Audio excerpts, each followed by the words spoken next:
And 4 years ago, when we thought it couldn't get any worse, in the budget that was passed, the budget that the governor swore and swore and swore for 4 years was going to make this state better and get us out of the hole, the $3.5 billion deficit we were in 4 years ago, that was going to fix it. And here we are with a $3 billion deficit.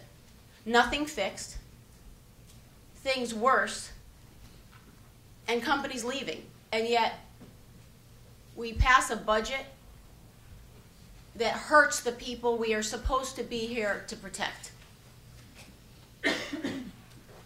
Yet we are standing on the roof of this building yelling, "This is a budget to celebrate."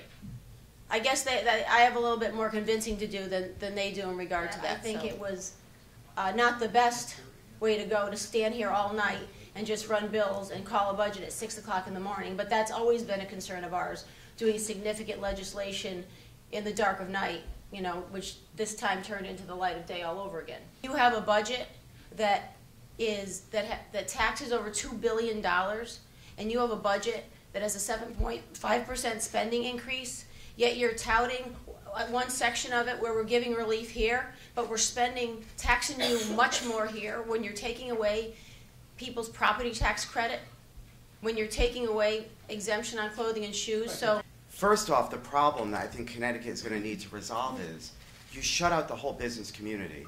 You thumbed your nose at them, and now you need to sort of turn around and try to fix this. Well, now we need to rebuild the trust that I think this legislature violated in passing a budget without a public hearing, because they have corporate headquarters, just like Connecticut does. And so for us to go ahead and just implement the tax because everybody else is doing it fails to recognize the businesses that we have, like GE, Travelers, Aetna, that have their corporate headquarters located here. They need to pull other subsidiaries in here and begin to pay taxes. It's far worse than it ever would be. That's why the Finance Committee 4 years ago never passed that bill out of committee. It was proposed, we had a public hearing, we didn't even take a vote because we knew it was that bad to the community, and we had a much larger Democrat plurality 4 years ago. When this stuff happens, day after day in session, based on policies that are very anti-business, when we put out budget after budget that is hurting businesses, it's not easy to just pick up one day and say, "I've been here for many years," excuse me, and we're just going to go to another state.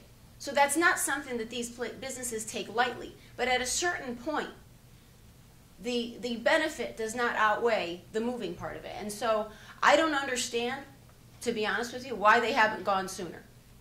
We certainly don't want to lose anybody, but as a business, if I were in their position, I have no idea how they sit every day having no certainty about the climate in this state and seeing the road down which we're going. I don't know how they do it, and I would be very concerned that one of these days that's going to happen, and I believe that that day is sooner than the Democrats and the governor believe it is.